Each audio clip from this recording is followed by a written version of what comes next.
Assalamualaikum warahmatullahi wabarakatuh. Halo anak-anak kelas 5.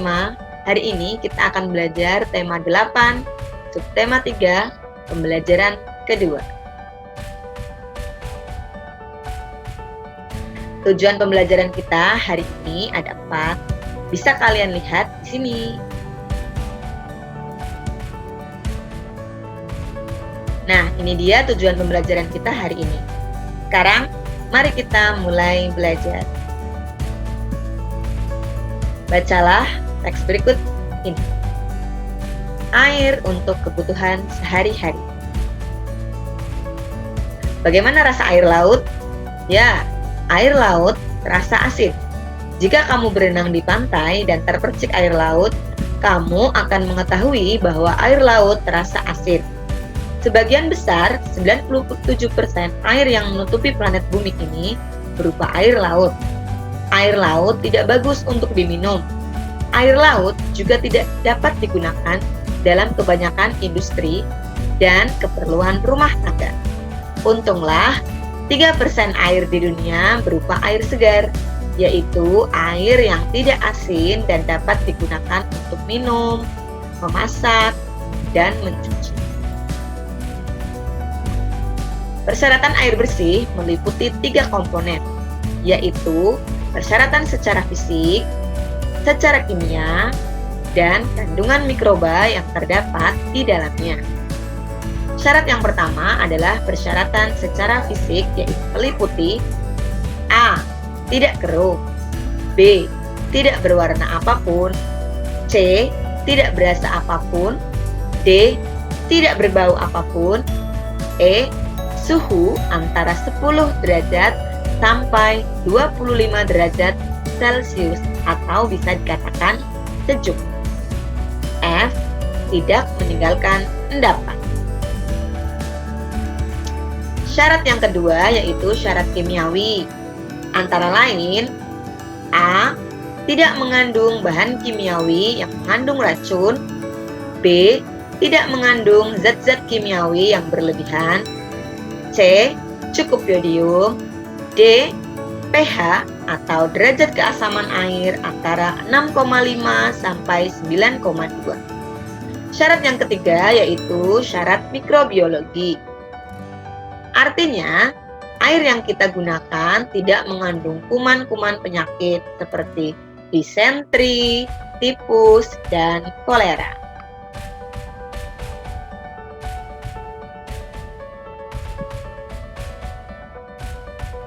Masyarakat memerlukan air dalam jumlah yang sangat besar. Air yang akan digunakan diambil dari sungai-sungai terdekat atau sumber-sumber air lain, seperti sumur. Air dari sungai dan sumber-sumber air dialirkan dan disimpan dalam tangki penampung yang sangat besar. Tangki penampungan berisi air ditambahkan sejumlah kecil gas klorin untuk membunuh kuman berbahaya. Selanjutnya, air dipompa melalui pipa bawah tanah menuju ke rumah-rumah penduduk. Air inilah yang digunakan untuk keperluan sehari-hari masyarakat. Sumber air lainnya didapat dari penggalian tanah. Lubang penggalian ini dinamakan sumur. Masyarakat membuat sumur sebagai sumber air untuk keperluan sehari-hari. Dahulu, orang menggunakan timba untuk mengambil air dari sumur. Namun, sekarang kita dapat menggunakan pompa air bertenaga listrik. Dengan pompa itu, air dialirkan ke atas melalui pipa menuju ke bak penampungan air, kamar mandi, dapur, dan tempat-tempat lain di rumah. Setelah kalian membaca teks tadi, coba sebutkan manfaat air dalam kehidupan kita. Ayo, apa saja manfaat air dalam kehidupan kita? Ya benar, untuk minum, untuk memasak, untuk mencuci, bahkan untuk menyiram tanaman, dan juga untuk makan dan minum hewan. Lalu, apa saja syarat-syarat air bersih berdasarkan bacaan yang tadi? Banyak ya.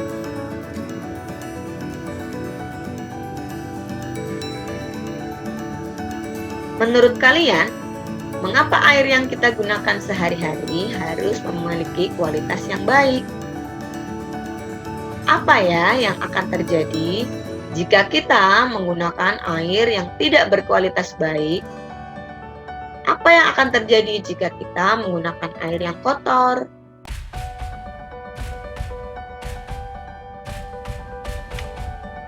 Air yang kita gunakan sangat berpengaruh pada kehidupan kita. Sekarang mari kita lihat pengaruh kualitas air bagi kehidupan manusia. Air yang kita gunakan dalam kehidupan kita sehari-hari harus berkualitas baik. Jika air yang kita gunakan kualitasnya buruk, maka akan terjadi hal-hal berikut. Yang pertama, kesehatan keluarga dan hewan peliharaan akan terganggu. Yang kedua, pakaian dan peralatan makan akan kotor. Yang ketiga, tanaman akan layu dan mati. Bagaimana? Kalian sudah paham kan? Ternyata air yang berkualitas baik sangat berpengaruh bagi kehidupan kita.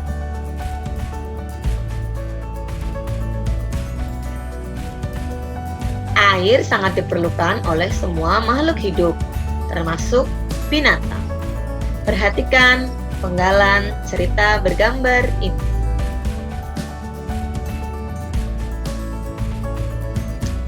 Tiba-tiba datanglah ketam-ketam.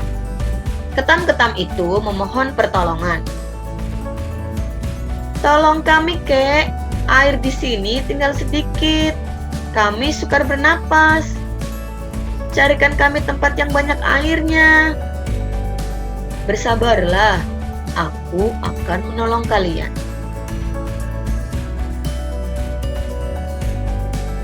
Gambar tersebut merupakan cuplikan dari buku cerita bergambar yang berjudul Kakek Bangau yang Baik Hati. Buku tersebut menceritakan sebuah sawah yang kekeringan. Ketam dan katak yang biasa hidup di situ menjadi sangat tersiksa. Mereka meminta pertolongan kepada kakek Bangau. Merasa iba, maka kakek Bangau terbang berkeliling mencarikan tempat berair bagi ketam-ketam dan katak-katak.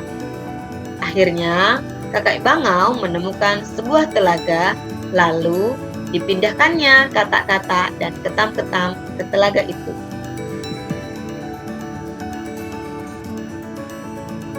Gambar cerita adalah suatu cerita dalam bentuk lukisan atau gambar atau teknik seni rupa lainnya yang lebih mengutamakan hubungan subjek dengan tulisan yang dimaksud dibandingkan dengan bentuknya.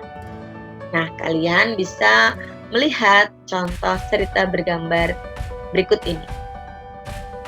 Terdapat cerita bergambar berjudul Cerita Bebek.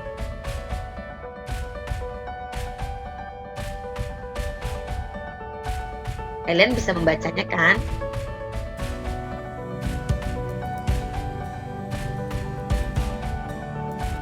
Karya gambar cerita banyak kita temui pada buku cerita, terutama buku cerita bergambar atau yang biasa kita sebut dengan komik. Kamu pasti sudah pernah membaca komik kan? Mari kita perhatikan gambar berikut.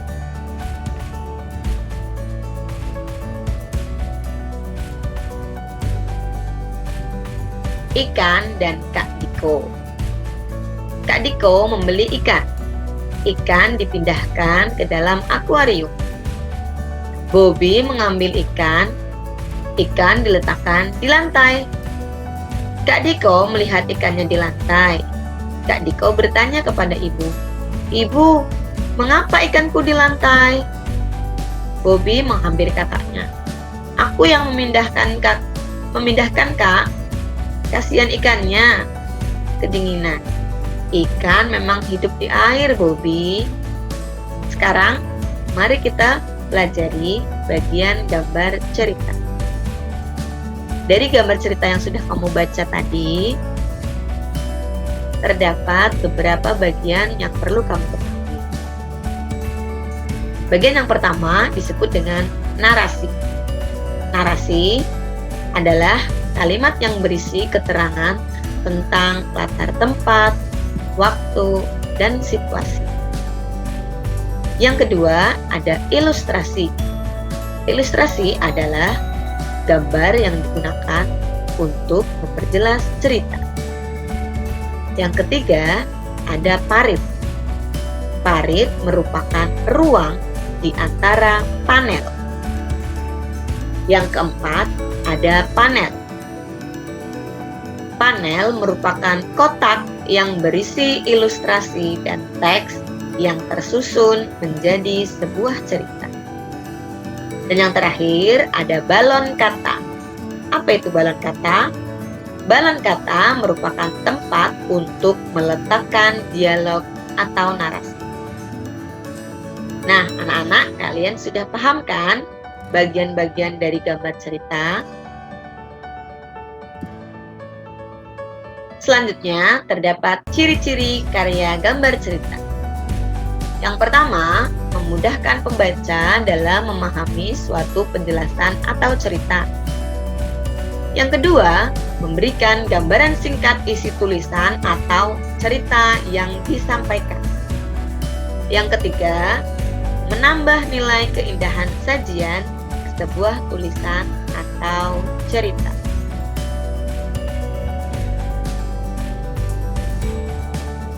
Nah, sekarang mari kita pelajari bagaimana teknik dalam membuat gambar cerita.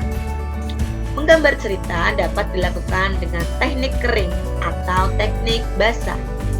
Teknik kering menggunakan media berupa pensil, arang, kapur, krayon, atau bahan lain yang tidak memerlukan air atau minyak.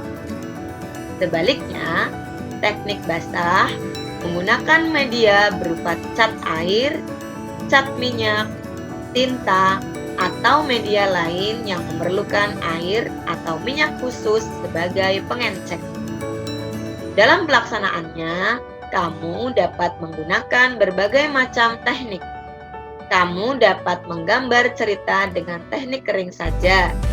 Kamu dapat membuat gambar cerita dengan teknik basah saja.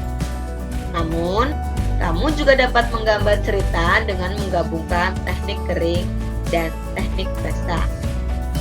Nah, anak-anak, demikian pembelajaran kita hari ini. Semoga ilmu yang kamu dapatkan hari ini bermanfaat ya. Assalamualaikum warahmatullahi wabarakatuh.